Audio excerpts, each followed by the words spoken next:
আমরা জেএসএম টিপসের পক্ষ থেকে আপনাকে আন্তরিক শুভেচ্ছা। আমরা আজকে আপনাদের দেখাবো এয়ারটেল সিমের ব্যালেন্স কিভাবে চেক করতে হয়। প্রথমে আমরা চলে যাব ডায়াল প্যাডে। ডায়াল প্যাডে আসার পরে এখানে আমরা লিখব *778#। এই যে দেখেন, এটা আপনারা লিখবেন। এটা লেখার পরে এটা সার্চিংয়ে দিবেন।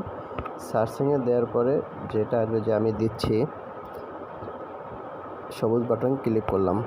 ক্লিকের পরে সার্চিংয়ের পরে যে ব্যালেন্সটা দেখাবে সেটা হচ্ছে আপনার এয়ারটেল ব্যালেন্স। যেমন এই যে দেখেন, এই যে এটা হচ্ছে আমার ব্যালেন্স। ব্যালেন্সের সাথে সাথেই আবার এখানে দেওয়া আছে আপনার এই যে ভ্যালিড, অর্থাৎ আপনার কতদিন আপনার ব্যালেন্সটা আপনি ইউজ করতে পারবেন, ব্যবহার করতে পারবেন বা ডেট থাকবে। যেমন 26/5/2025 পর্যন্ত আমার ডেট আছে। তো এভাবে আপনারা এয়ারটেল সিমের ব্যালেন্স চেক করতে পারবেন। দেন আপনারা ক্যান্সেল করে দেন।